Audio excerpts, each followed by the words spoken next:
Build Show Live 2024 conference classes are brought to you by Builders FirstSource, Huber Engineered Woods, Pella, and Sashco. This session is sponsored by Polyguard. Build Show Network friends, I really appreciate you guys watching this classroom education. You know, Build Show Live, we had a ton of fun here at the inaugural event in Austin, Texas, and you get a little piece of this on the recorded version. I want to say a huge thanks to our friends at Builders FirstSource. They're the guys that made this possible. You know, everything we do on Build Show Network is free, and we really like to be able to give this knowledge to you guys for free. But it takes a lot of time and effort and people and money to make it happen. So I really want to say thank you to Builders FirstSource. If you're not currently a customer of theirs, consider checking to see if you have a location near you. They have like 500 locations around the country. They're terrific people to work with. I buy a ton of materials for them on an annual basis. Not just my ready frame or my lumber packages, but window and doors and interior millwork. And if you haven't learned about their digital tools, man, these guys are totally on board with the future of the building world. So you need to check those out. So big thanks to Builders FirstSource. And that being said, let's go check out our educational sessions. Hello, hello. How's everybody doing? Everybody go to that keynote? That's pretty good. Not sure what that's doing. So I'm Brent Hull. Can't see very well up here, so you might have to throw something at me if you have a question. I am excited to present and talk about being a master builder. This is something I believe in. I think it's a powerful idea. Phone off. Let me just ask a question. Like, you guys are here because I advertise as being a master builder. What's attractive about that? Like, what makes you go, man, I want to be that guy? Anybody? Yeah. Personal engagement. Engagement? What does that mean? The project, like engagement in the project. not like the guy in the office, just kind of Yeah. let people build for you. Yeah. Answer questions when the client asks. And be able to answer questions when the client asks. Yeah. I want to build my own home, despite everyone telling me not to do that. You want to build your own home despite everybody telling you not to do that. All right. How many builders are here? Mostly. Architects? Homeowners? Okay. A little bit everybody. All right. So anyway, I'm excited about this talk. I'm very hopeful that it is a encouraging talk for you guys. Did you say I had to, Chad, did I have to push something?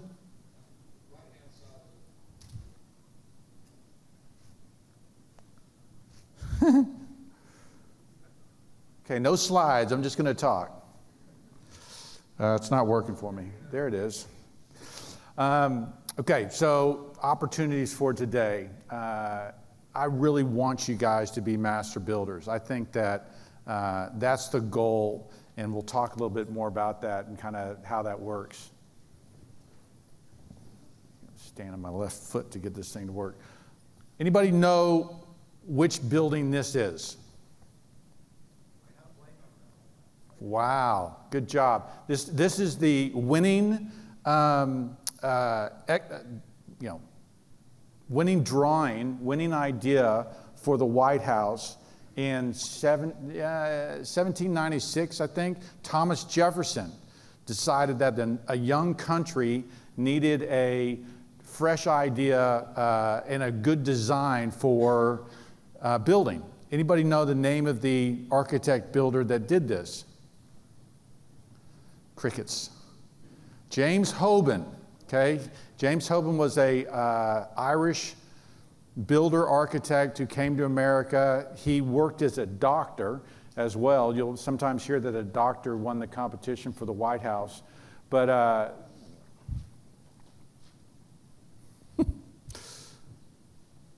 this is the building. Okay, so the most famous building in America, most famous house in America, no one knows who built it, right? We're not familiar with the name James Hoban. We're not familiar with who designed it. And I think that is kind of a good omen for us today, a good sign and hopefully an encouragement for you guys today that we can make a big difference in the houses that we're building. We can make a big difference in our communities and everything else. And I contend that one of us has the opportunity to build the next year's most famous building, or 50 years from now, the most famous building. You don't have to be a star architect to achieve that. You can be a kind of a simple builder. Another famous master builder, Andrea Palladio, okay? So Palladio's in the 1500s. He's in the Renaissance in Italy. The great thing about Palladio is that he started out as a stonemason, okay? He was a craftsman. He apprenticed as a stonemason. Actually ran away from his first apprenticeship like a knucklehead. Ended up finding a job with a good firm, okay? And he was 30 years old, okay, before he started to understand design. He wasn't 16, he wasn't a prodigy who kind of just fell into greatness. But Andrea Palladio is probably the most famous architect builder today. Now they call him an architect. I say he's the master builder. He's the model, okay? Because he studied craft for 30 years. You say he apprenticed at, 14, 15 years he was an apprentice before he started doing any kind of design work or even understanding that. Okay, he wrote a book called The 4 Books of Architecture, which is this famous book. I'm going to show you some of his houses. And he basically invented this new style.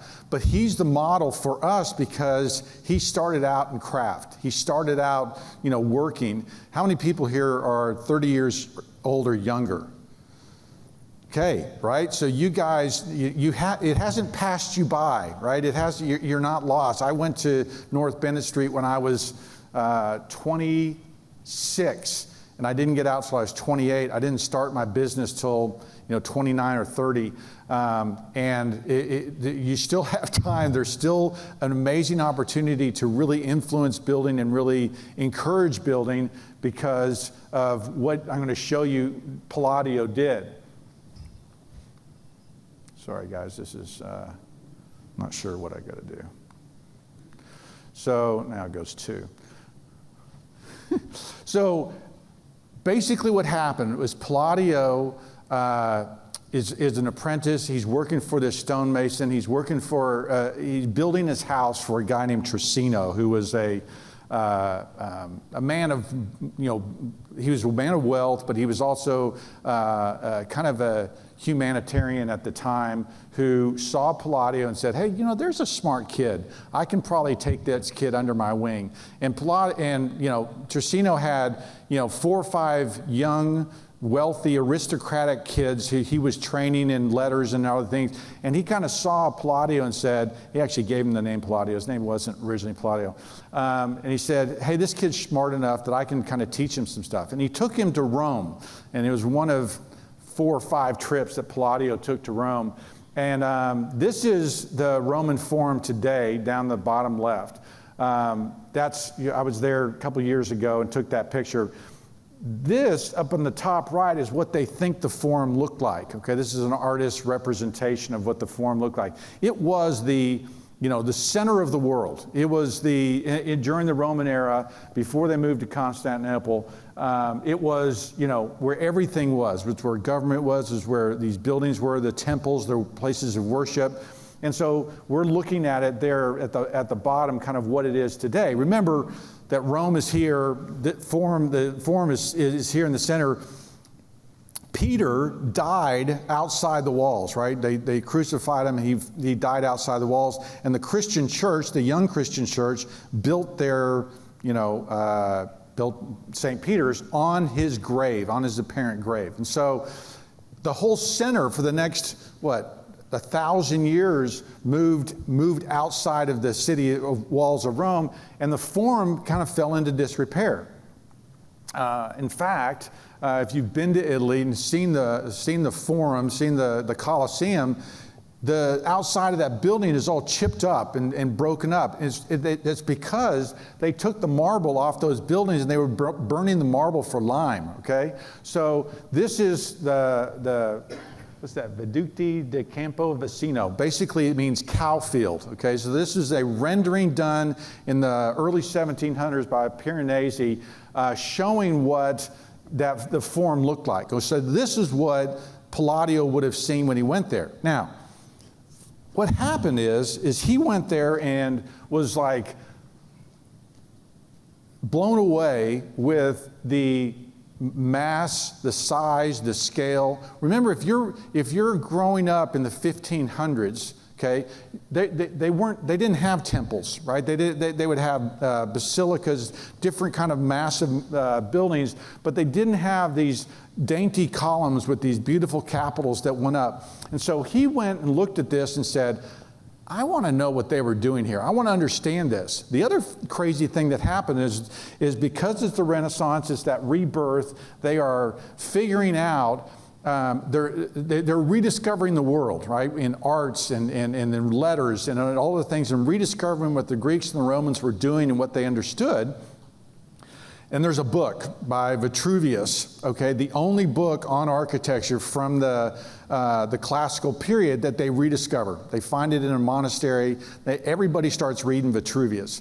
Leonardo da Vinci, you know, the circle and square and the guy, the Vitruvian Man. It's called the Vitruvian Man.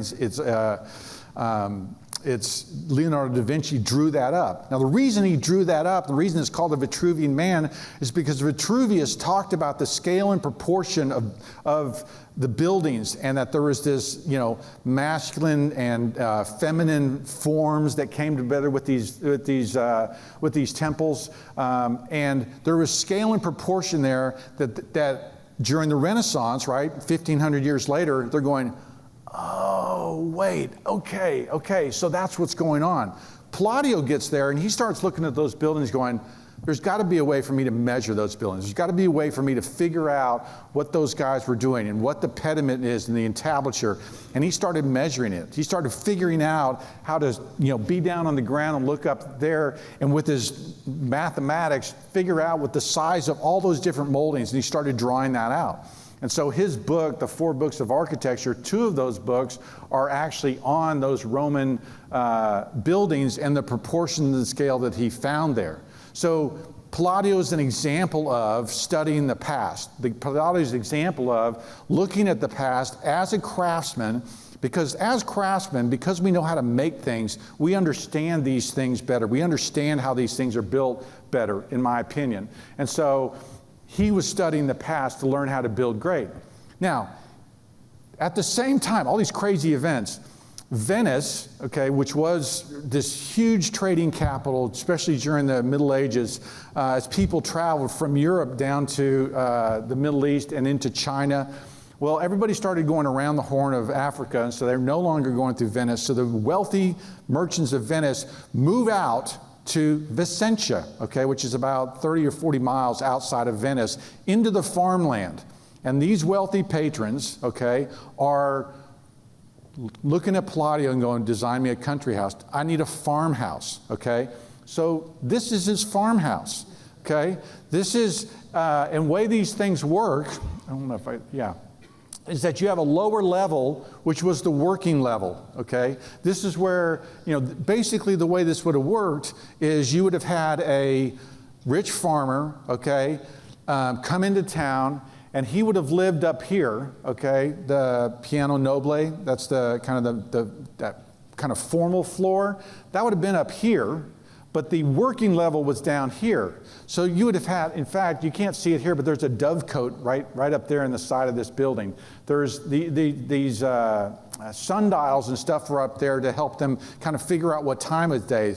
This was a working farm, okay?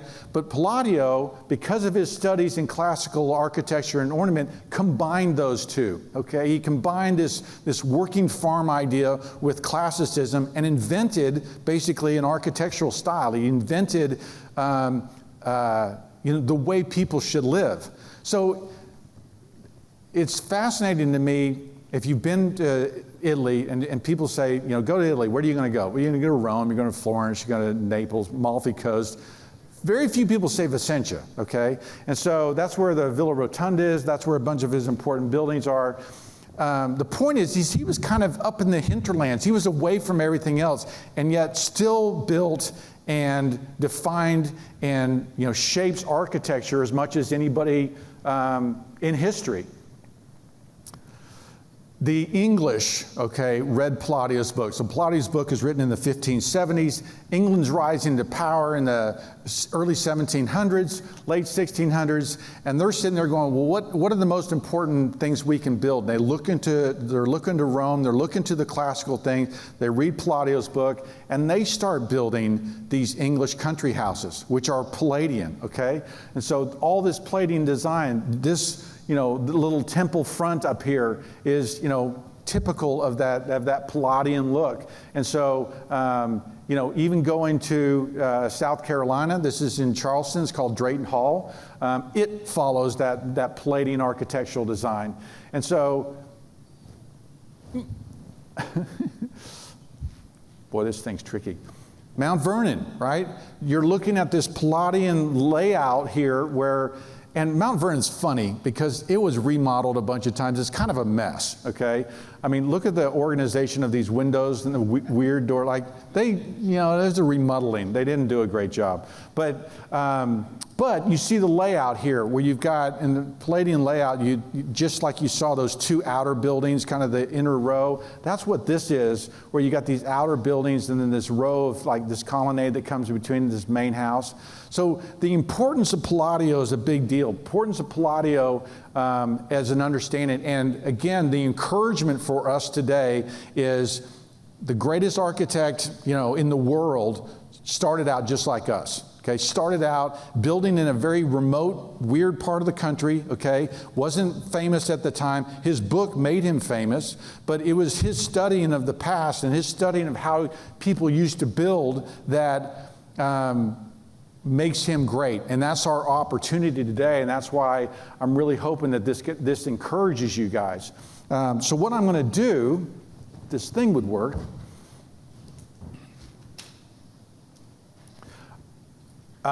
is walk you through kind of what I feel like the master builder is. Now, the word architect means master builder, okay?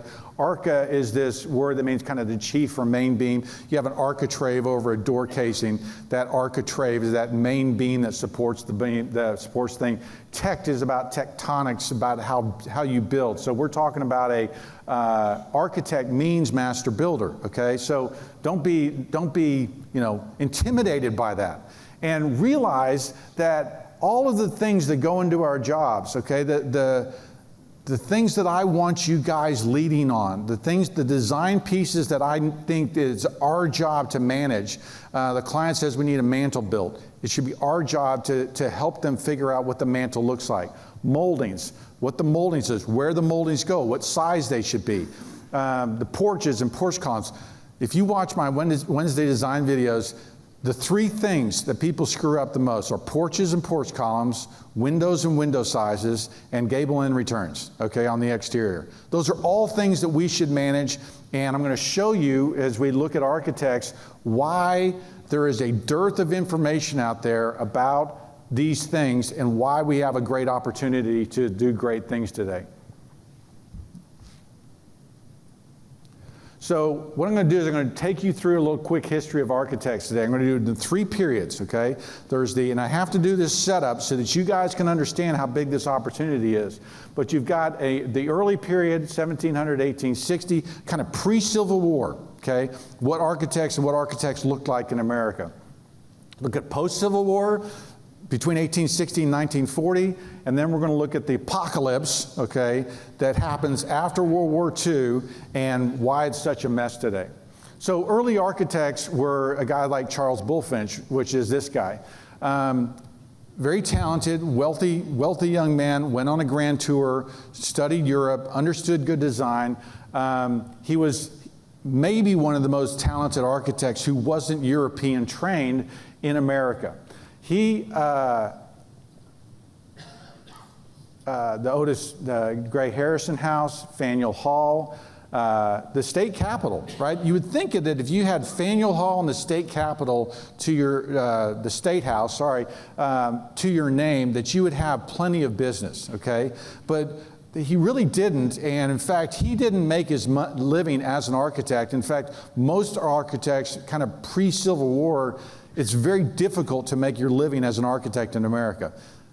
Not sure exactly why. In Europe you could, but in America you really couldn't. And so he was he was basically the director of works. He had a city job for the city of Boston that paid his wages because he couldn't make a living as an architect.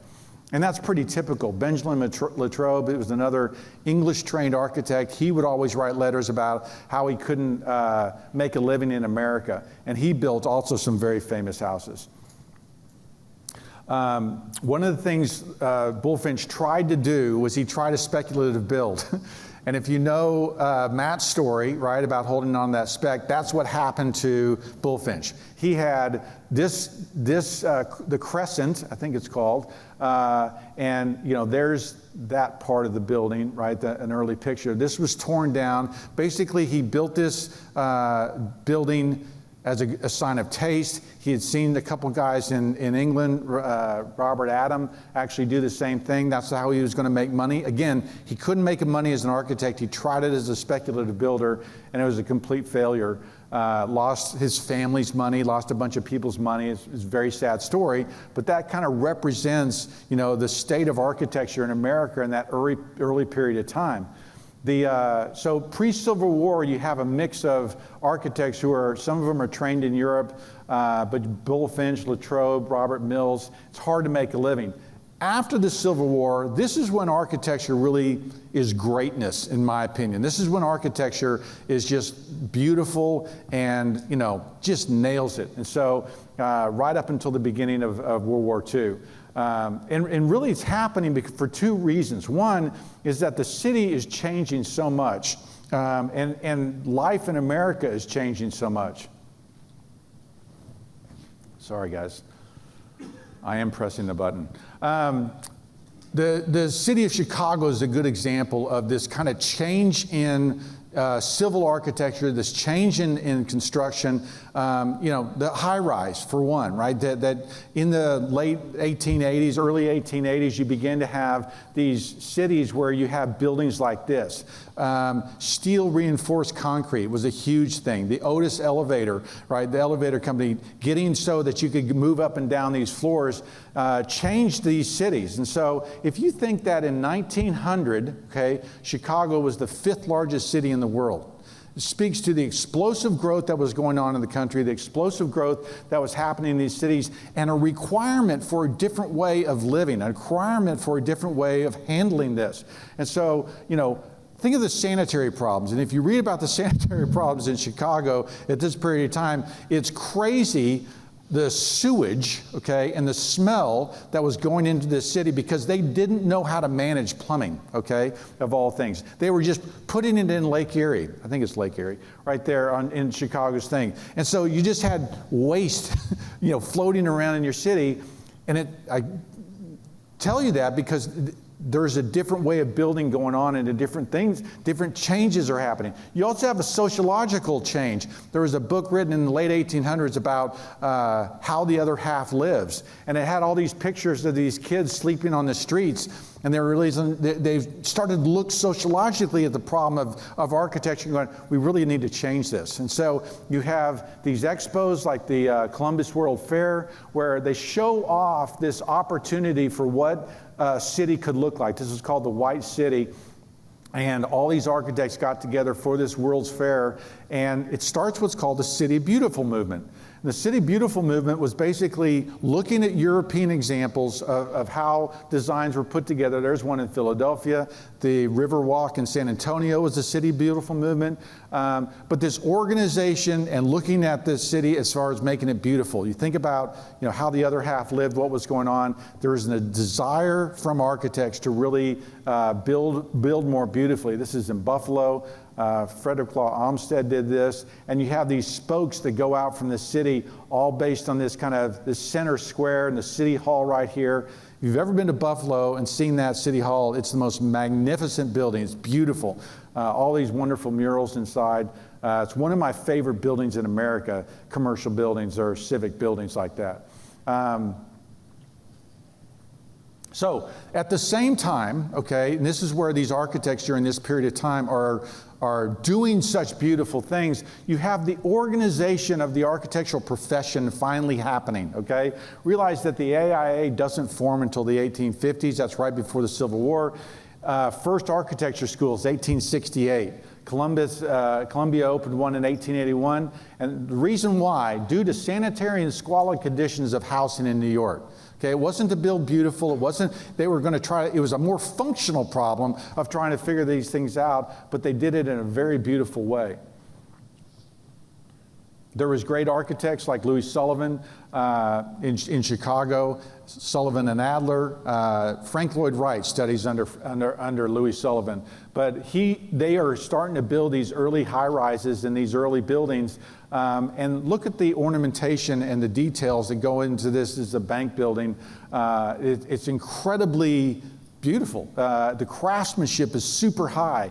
And you have a very modern bank building, but there's still ornamentation, there's still beauty there, still very interesting buildings going on. You have another firm, McKean, Mead and White, okay? They did everything famous in New York. They did the Madison Square Garden, they did the Washington Square, the arcade there. They kind of set up what the way to be a modern architectural office was. And so you have these great architects around the country that are really doing beautiful, wonderful things. Have anybody been to the New York Public Library? It's an incredibly beautiful building that was done in the late 1800s and really defined this level of beauty, ornamentation, and everything else. So what happens here is you have, during the post-Civil War, you have these architects trained in classical ideas, and they begin to replace the master builder and push the builder guy out of the way as design kind of takes over. And that's kind of the first step where we as builders who used to manage moldings, manage design, manage how things were built in the pre-Civil War era, now are losing our way because these architects are coming in and they're trained and organized. Then what happens is this World War II happens and everything changes. I'm just clicking because I got to get this thing moving. It's crazy. 20 years that changed home building, okay? And this is really why we have this change from what architects would do in the, pre-World War II, and then what happens post-World War II. Essentially, Great Depression, hard times start in 1929, okay? The height for home building during the 20s was 1926, 1 million houses a year. If you follow housing trends, that 1 million houses a year being built, new houses being built, is kind of this mark of you're going to keep up with demand. It starts falling down. By 29, obviously the Great Depression, the housing starts hits their lowest in 1933. There is actually, when World War II starts, okay, and we go in 41 and 42, there's actually a moratorium on building. Because we're trying to conserve glass and wood and all these different things, they basically say you can't build. And I've got builder magazines from that period, what to do when you can't work, how to find materials. It was a crazy period of time. And then we get out of World War II in 45, 16 million GIs come home in 1946. And so you have this 20-year period of time where no building's going on, nothing's really changing, and you'll see in my second talk, New House, Old Soul, if you come to that, I talk about the builder's portion of that thing, but right now I'm going to focus on the architect's side of that thing and how they tried to solve this housing crisis, because there really was a housing crisis. Very similar to what we have today. One of the things the architects try to do is they try to do these case study houses. These case study houses were basically how to make modular housing, right? So they were looking at a house like this. all modular elements, all, prefabbed kind of things so that they could come up with better ways of building or solve this housing crisis that was out there. Now, you'll notice that it's a very modern building. Here's Farnsworth in Illinois that Mies van der Rohe does, right? And this is what Levitt's doing at the same time. So there's a split taking place here between what architects are trained to do, what architects are, supposed to be doing, and what Americans are buying, okay? That most people, even still today, want a traditional house. And so this is actually a real there's a real building. This is not a Photoshop. But there is a dichotomy today between classical architecture and modern architecture. And it starts right after World War II. Part of the reason why is because of Hitler. Not Donald Trump, Hitler. The real Hitler. That was a political joke. Hopefully it's not too bad. The real Hitler, okay? Because what happened is Hitler in Germany, okay, if you've heard of the Bauhaus school, was a modern art school, okay? And he closed the Bauhaus when he starts taking over in the 30s. And he loves classicism. His architect, Albert Speer, had this vision for this classical kind of new Rome, which is what Hitler wanted. And so classical ideas became associated with fascism. And so turn into the 1940s and the 1950s, most architects who are being trained were not being trained as classicists, they were trained as modernists. And so again, you have this, wildly, disparate view of how things should be built, what houses should look like, where most people, even today, still want traditional, and you have these architects, and this is my point going through this long history, is that they don't know how to do traditional anymore. And that's our opportunity, and that's our great point. Just anecdotally, okay, I was on the ICAA, okay, that's one of the talking points that you guys need to go take away with you is you need to join the ICAA, Institute of Classical Architecture and Art. There's chapters all over the country. There's a Texas chapter. And that's where you will learn a lot of these ideas and the things I'm going to show you here in a sec. But that's an important learning place for you guys to figure that out. This is, to hammer home this point, this is a chapel. It's a chapel. It's not a strip mall, okay? That's a chapel, Mies van der Rohe, 1952. And this is the direction architecture is going, right? And why architects don't know how to design a classical mantle. Architects don't know what a gable end return is. And I'm speaking totally in generalities, because there's a lot of great architects who know what the hell they're doing. But 95% of architects being trained today are not being trained on anything classical or traditional. And we can take that mantle and run with it. So this is what, to be a famous architect today, okay, is to be original. Okay, the reason Frank Gehry and those new crumpled paper buildings and things like that is because that's originality. Frank Lloyd Wright kind of messed things up because he was such a genius. Now everybody thinks that to be original, okay, is the goal, is how you achieve greatness. You think about Frank Lloyd Wright, 95% of his buildings were residential, okay? Frank Gehry today, 2% of his buildings are residential, if he does any residential. So architects not only stylistically have moved towards modernism, but residential design is kind of let's let those guys handle that. Let those guys do it.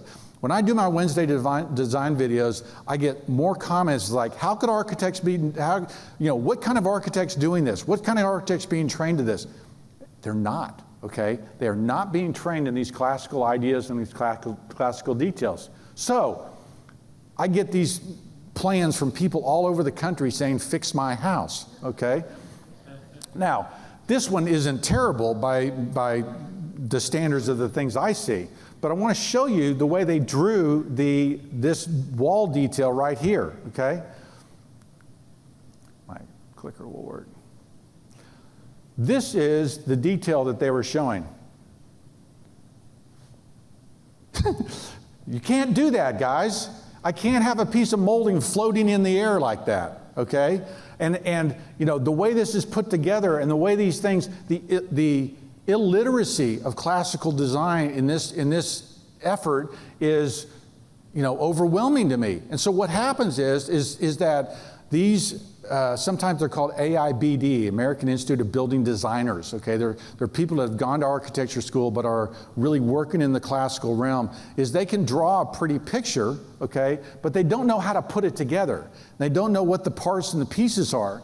And so you end up with this, floating crown molding here, and it doesn't work. And so they rely on us as builders to kind of put it together and make it work right. And I want to encourage you guys that we can step into this role so fast and so easy and become the knowledge experts that the master builder is if we would understand these kind of traditional things. So I basically took that and said, look, here's your problem, okay? You're supposed to have a pilaster on the front of a building. A pilaster is usually 3 to 4 inches off the wall. It's not a full column, okay? And so they've got a full column sitting out here. There is supposed to be the idea that the neck of the column, okay, lines up with the beam. There should be an offset hit right here with this capital, like I've got down here. They don't need all these moldings, okay? People think that the more moldings mean, more better. Is that a word? And so just look at how I simplified this, okay? Just there's an idea in classical called an entablature, okay? That the column supports an architrave and a frieze and a cornice, okay? My cornice is made up of 3 parts. You got a cimation, a corona, and a bed mold, okay? They've got cimation, no frieze, no architrave, and then, kind of a big block over top of that, right? So, our opportunity to, and to speak of the build science here of how that's going to drain or what, it's crazy to me that you're using so much plastic in building because we've forgotten how to pitch a windowsill so it's not flat, okay? We've forgotten how to build. And if we would just get into some simple ideas and simple things that are ours. They are us to educate and train on, that we don't need as many moldings, we don't need all this stupid crap, and we can help people build more beautifully and better if we would just understand those classical traditions. It's getting funny now. This was the other piece of that thing. So I just had this Master Builder University, and a bunch of builders came in. We were teaching some of these ideas, and I've really settled down to the idea that there are 2 real things that we should understand. We should understand classical design because it's so important, and we should understand historic precedent. So this was a guy in Colorado who sent this to me and said, this is my architect's Mediterranean revival house. No. That's not a Mediterranean revival house, right? And so I go in for one, in the Mediterranean, there are no snow loads, okay? So there is no French steep-pitched snow load roof, okay, in the Mediterranean. So we're working through, this was, and you can kind of see the house behind it, but I'm introducing these Spanish Mediterranean looks, the barrel tile roof, the low pitch, and just am tweaking this house. And this is a skill I want you guys to possess, where when someone says they want traditional, you go, okay, well, let's talk about that. What is traditional to you? Is it colonial? Is it Georgian? Is it federal? Is it Greek revival? I don't know. So I encouraged my builders to have a library. Well, let's pull some books out. Let's look at what's traditional. Show me your inspiration, because I can help you get to where you want to go. That's a skill I want you guys to have, to be able to understand historic precedent. I think your builder library should be a minimum of 100 books. Minimum. I'm approaching 4,000. So you got a long way to go. But I'm buying books all the time, okay? So I'm not done. I don't feel like you get to 4,000, you're done. This is a library that I'm hoping that we'll start scanning soon and starting to make available to people, because it's such rich, good information, and we as builders need to understand that. So my goal for you guys is that clients come to you and say, we want something traditional, and you take up that mantle and say, let's talk about that. It's not, well, you're going to need to hire an architect. Architects aren't trained in this, okay? Do you hear that? The designers aren't trained in this, the architects aren't trained in this, no one's trained in this. This needs to be our area. Are you hearing me? Moldings, okay? I do this slide, you may have seen it, talk about the power of moldings, okay? I did nothing on this door opening. I didn't raise it, I didn't do anything except change the moldings. That's it. Now why is this one so much prettier than this one, right? It's because moldings have grown so small, okay, and because of that 20 years of building crap, right, where everything, because architects were looking for modern design, right, the clamshell molding is a modern molding. There is no shadow lines, there's no breaks on that thing. It's a modern molding, and it's about 2.5, 3 inches wide, which is what that is. Right?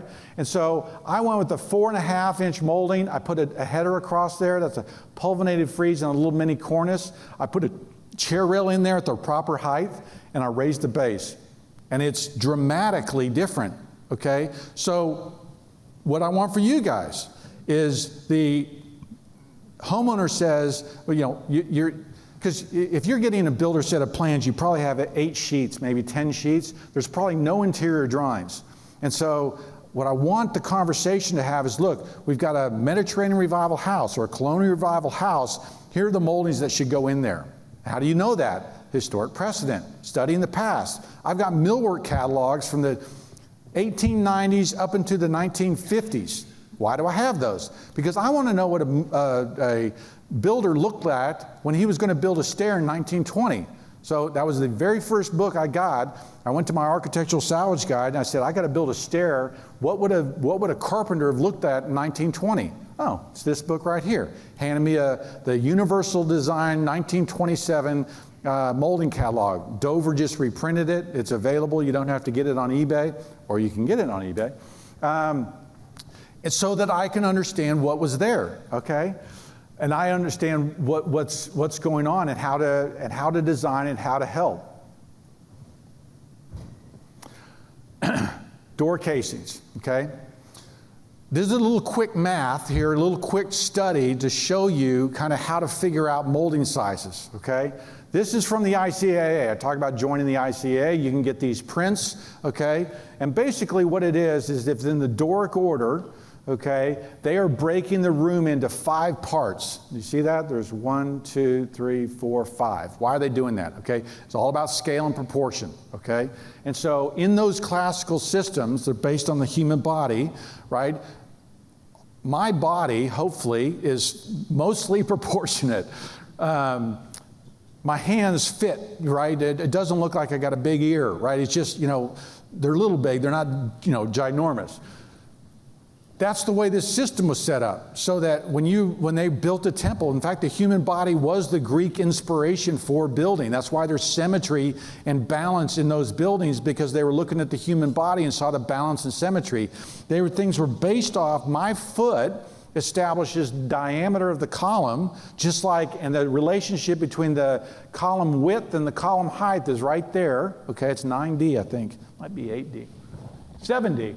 And so and so you have all these proportionate systems laid out. So here's that room, 10-foot room, 5 parts. My entablature is 1 part. It's 2 foot high. Okay, that means my column is 8 foot tall. Okay, they have over here the column is 8D. I don't know if you can see that very well. Column is 8D. Okay, so basically this one's easy because there's 8 parts to the column. Based on this thing, so each part is 1 foot, right? So stay with me, right? That means the diameter of the column at the base is 1 foot, okay? And if you look right there, it says architrave, okay? And architrave is the door and window casing. It was called the architrave for up until probably the 1880s, 1890s. You look in historic pattern books, architraves are door and window casings. The architrave is 1/2 D. That means my door casing is 6 inches wide. That's a big door casing, right? And if you look at molding catalogs, it's very hard to find a door casing that big. But remember, this is the Doric order, okay? So the Doric order is a masculine, strong order. It's that first order. It's the strongest one. The Corinthian is the more dainty order, and you might get a door casing that's 5 inches. Okay, there's other ways of doing it. There is a punctuation and a kind of a ratio that you see in these historic pattern books that for a door opening you needed a 1:6 or 1:8 relationship for door casings to make the door casings right. So 32-inch opening, 1:8, 4-inch door casing. Okay. Right? So there are rules of thumb and ideas that you can grab from this system, okay, that helps you figure out what moldings and doors should look like. So if you guys are looking at me with blank stares and you're saying, well, how am I supposed to pick moldings for these people? This is how. Now, this is our, I hope it doesn't say their name on it. So this is a molding catalog from a wholesaler in Dallas, okay? Look at these molding sizes, 2 1/8, 2 1/4, 2 1/2, 3 1/2. There's a 4-inch thing, but that is an ugly molding, okay? And I need you guys to know what ugly moldings are. Why is that an ugly molding? Because you can't read it. Just, that was in a car wreck, I've described that one. Just all kinds of cuts and bruises and stuff on that thing. But there are 2 moldings in here. That one is 4 inches, and if you wanted to use a fluted casing, there's 5 1/4. By the way, fluted casing, appropriate maybe as an idea around a mantle, but that is not a door casing, okay? And so there are no moldings in this catalog that work to that classical design. And I tell people, I say, look, your door casing should be at least 4 inches. Okay, that's kind of the minimum. And when I did the cucumbers and the Windsor thing, we actually built a hierarchy of moldings with these different sizes so that you could, have a hierarchy in your house. You don't have the same moldings all over the house. There's a hierarchy. There's a story that's being told. There's a language. So realize that there's the moldings that we're looking at, the moldings that are available in our catalogs, most of them suck. Do we realize that? Right? We have this incredible opportunity, guys, to pull this stuff back and be the expert. Someone was saying down here, I want to be the one that people talk to, right? I want to be the one that they go, yeah, we don't need that interior design. We don't need the architect. We've got Brent. We've got this person. And in my meetings with my clients, they say, Brent, here's the moldings. Is that okay? They're looking at me. I want you to be that guy. I want you, or gal, right? I want you to be that person who understands it. How do you get there? You understand the historic precedent, okay? You understand sizes, and you realize that most moldings today suck, okay? And I had a video that came out, why I never used moldings designed after 1950. And this is why. Because they're terrible. But if you want to get a good molding catalog, there's a 1920s 8000 series molding catalog, or the 7000 series. Those are good moldings. Every one of those moldings in there. These aren't.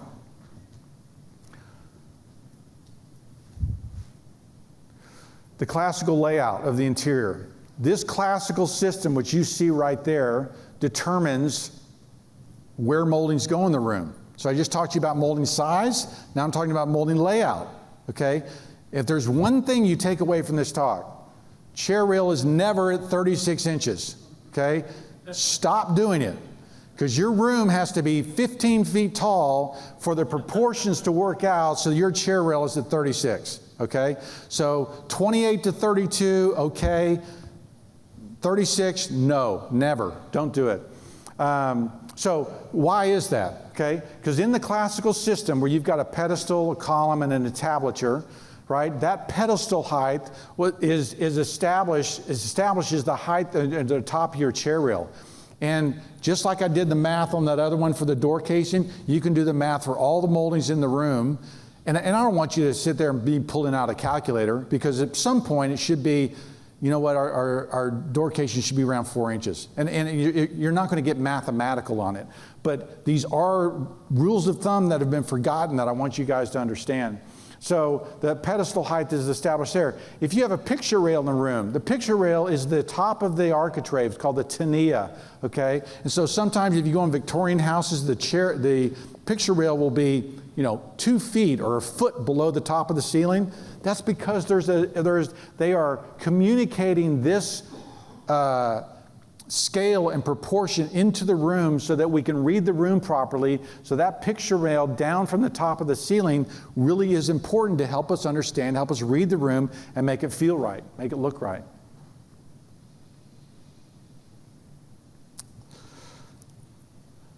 Just some pictures kind of explaining this. Here's a store. There's a new house, okay, new building. Chair rail right at 36 because there's the door handle, which is code. This is probably a 6'8" door. I don't think it's a 7-foot door. So we're looking at about an 8-foot ceiling, okay? Why do you think they painted stripes, if you can see that, on the wall there?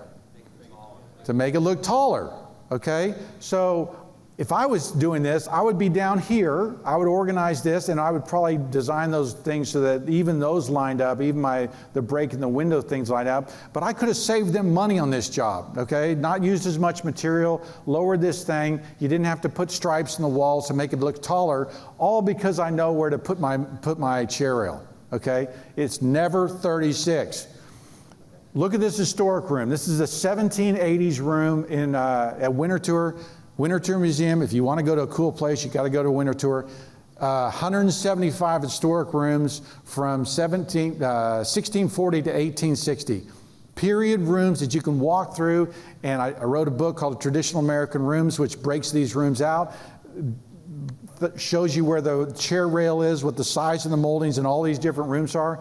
But look what the chair rail is also doing in here, because this one's at right about, I think it's at 28 or 30, somewhere around there. But it's tying in the corner cabinet. It's the height of the windowsill. And it runs around this room and unifies this room. Because molding should help organize and pull these rooms together so that they make sense. But this chair rail at 36 inches, here's just a simple way of understanding that. Moldings unify, bring the room together, tie the architectural parts together, and they create that sense of scale and proportion. If you've walked into these old houses and go, I don't know why I like it, but I like it, it's that classical and human scale to the classical tradition, which is doing that for us. Mantle, you're a builder, you're a craftsman. Builder says, homeowner says, build me a mantle, okay? Why are we building this today, right? These are store-bought brackets, okay?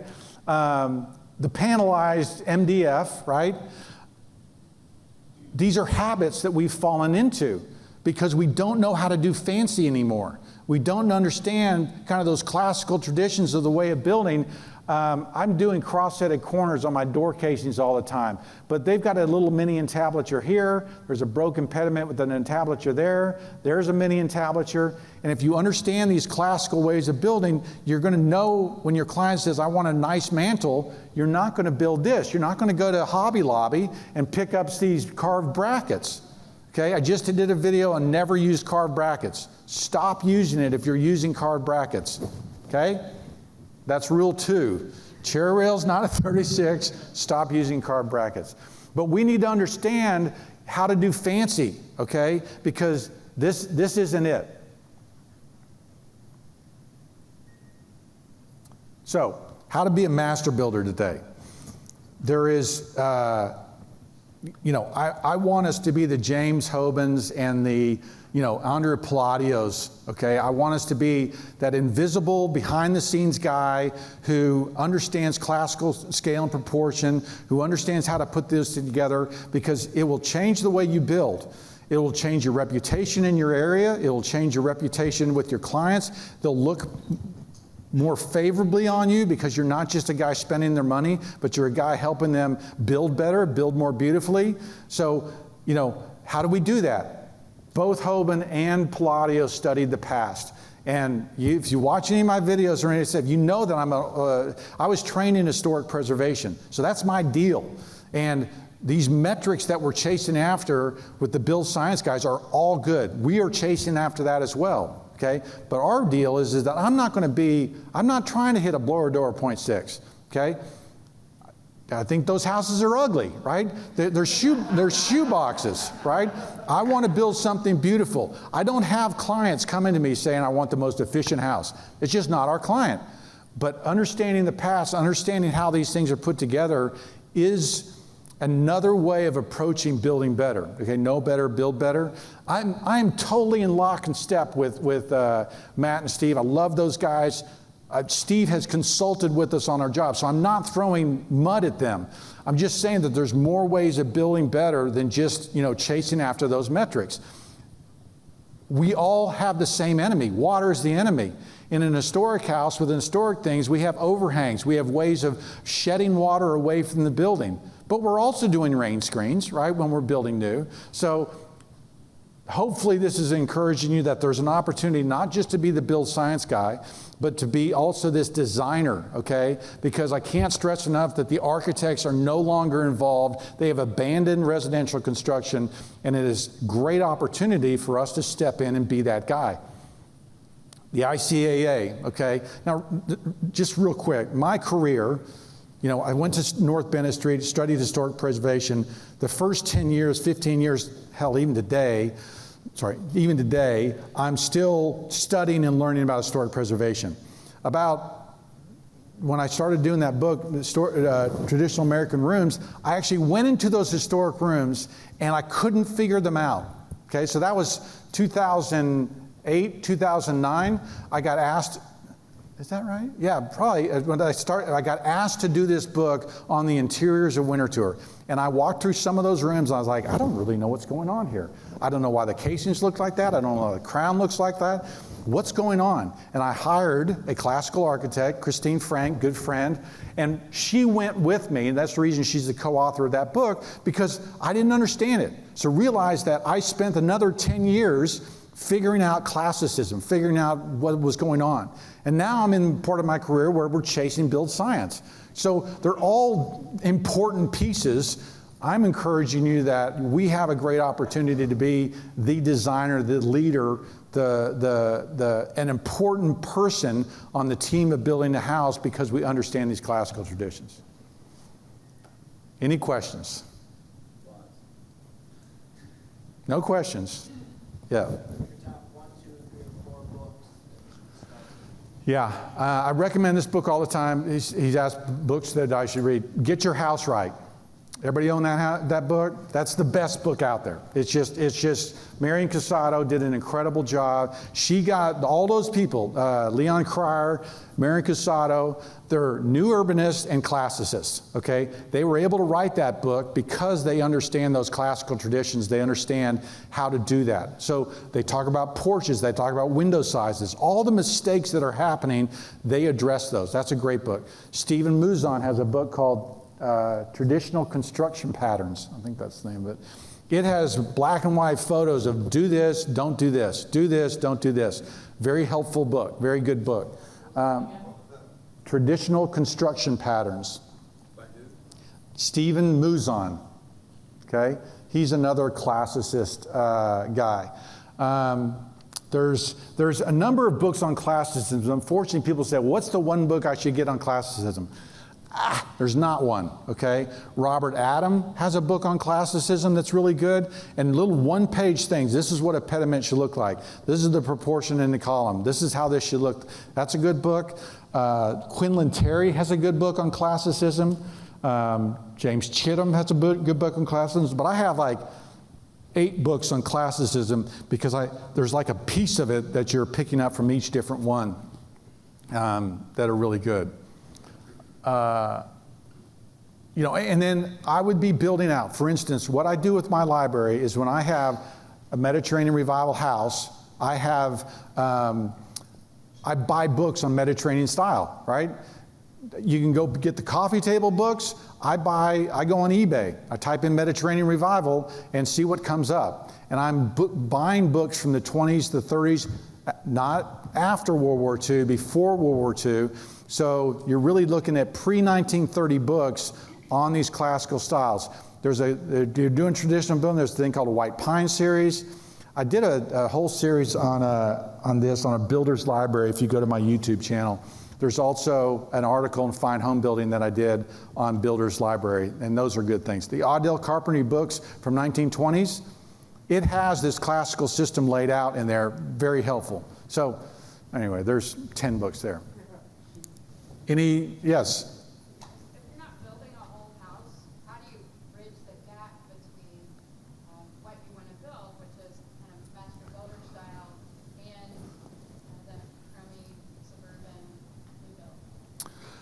That's a great question. Next question. She asked, kind of what you do with the modern crappy if you want to introduce these things. I have a lot of people that will ask me, that will say, I want to put a classical molding system in my 1990s house. And you can't do it, okay? Because those rooms are laid out, because the modern loft got really popular. So you have these open floor plans that go everywhere. Pre-1940 houses at least have this organization, this structure, compartmentalizing these rooms.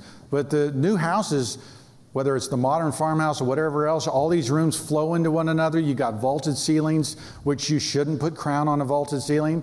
So there's problems. If someone came along with me like that, I would probably try to fix what they've got, but focus on this one room and try to put a good mantle in, put good moldings in, bring scale and proportion, but it's going to be really hard to try to fix that whole house. Because of the 8-foot ceilings? Well, 8-foot ceilings are hard, but it's more just the vaulted spaces that you go from this room to that room, and then they flow together. There's just, like I showed that chair rail, that unifies that room.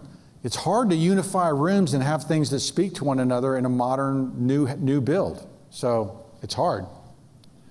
Yeah. What's your opinion about the current house system where we build to even? Could you ask a question louder in the mic so the people can hear? All right. What's your opinion about the current house building method of sticking with even foot increments, 8-foot, 9-foot, 10-foot ceilings? Is that out of proportion? Should we break away from those? No, every house you have an opportunity to,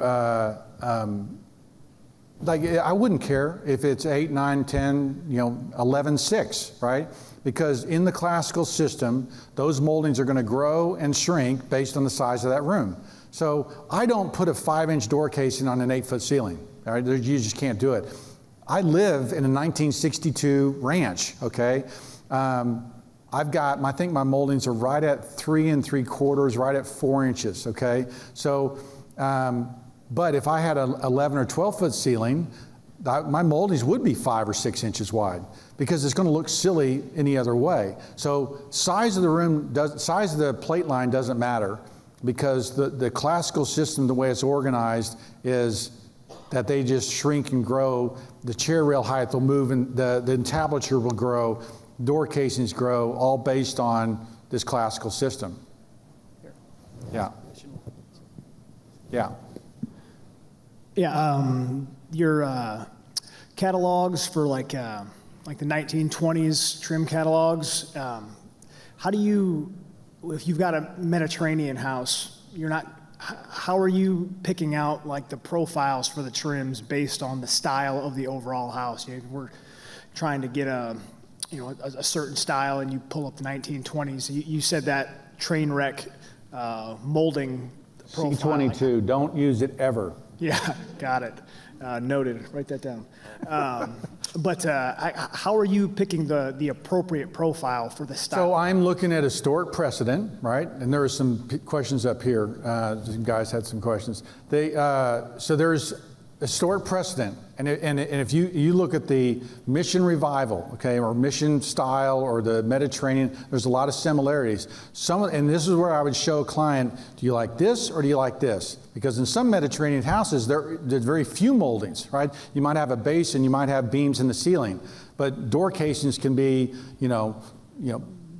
cased openings kind of thing, or without even casings on them. So it's historic precedent that drives that. And then I would look and find things that the client likes that I like. Because some Mediterranean revival are very classical, right? You'll actually have columns and different things on those styles. Some of them are very rustic. So it would be a dial I'm playing with, trying to, okay, do we want, is this a simple house? Is this a rustic house? Is this, super classical? And that would drive the moldings. But it would be a combination of me sharing pictures with the homeowner, showing them different things, and then realizing that in the 20s, they didn't always use There wasn't a catalog. I've never seen a catalog on Mediterranean moldings, okay? There is one on French and English that Morgan put out in that time period, but so there is a little bit of flexibility and freedom, because really what you're trying to do is punctuate an opening. Really, the classical system helps you go, that's an important room, I need to go in there, that's a closet, I'm not opening that door, right? Because these are, very simple, that's elevated, I'm going through there. There's a way of communicating hierarchy with that, in that system, that works as well. So it's kind of a long answer, it's nuanced. Yeah. In thinking about kind of just how this plays out practically in our professional lives, are you advocating more for a wholesale doing away of the and we're taking over everything from schematic design, space planning, all the way through detailing, or is it more about just being that, as you described, the expert at the table that everyone at the end of the day turns to and says, is this okay? What's the question? In talking about this master builder philosophy, Yeah. is it wholesale do away with the architect, be everything start to finish, or is it being that just that expert at the table? Yeah, that's a good question. I think there's a balance. I mean, there's some architects I would love to work with, okay? There's some traditional architects that do beautiful work that I'm not an expert at. I think Tom Klingerman, who does classical shingles and modern shingles in a classical style, I think he's awesome. I wouldn't try to bring that to my client and say, I can do that, I can do it, right? I'm not doing that. At the same time, in Fort Worth, Texas, there's maybe one guy I would work with, okay? And so I want to control design for a lot of our clients that are coming to us, because I think we can do a better job. We've got a really talented team that can do stuff. And so no, I am not advocating that we get rid of all architects. I think there's some incredibly Michael Ember down in San Antonio is incredible. Don McDonald down in San Antonio, he's incredible. Larry Borders up in Dallas, right? Very talented guys that I'd be honored to work with. But I think I've said it before, there's maybe 8 architects in the state of Texas that I'd like to work with.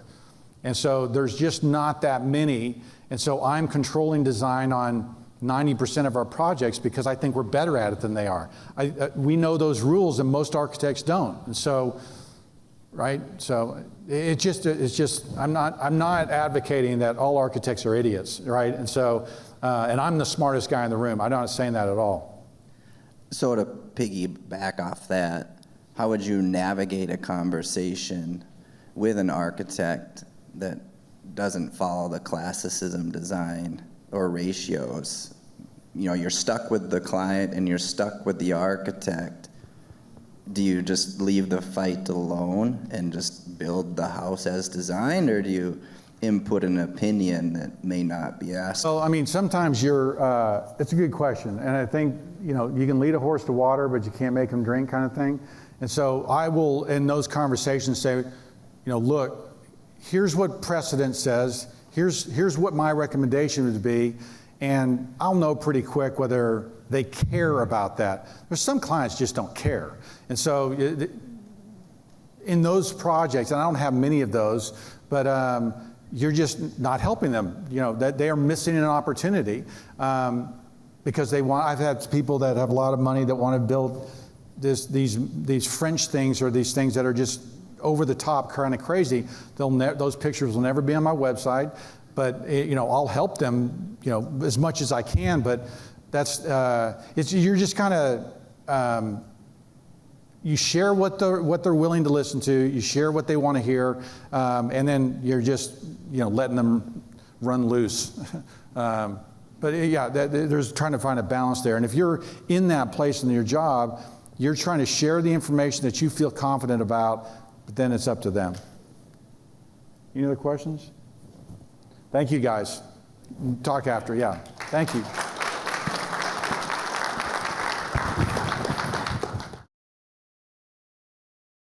It's been a great week here at Build Show Live in Austin 2024. I want to thank one of our project underwriters, Polyguard, who is providing this content from our classes, which were amazing in client management, building durability, and building science, where Polyguard has been a leader in air and water management for a long time. We've used a lot of their below-grade water management solutions, but they brought out some great new stuff from their termite prevention to their air control products.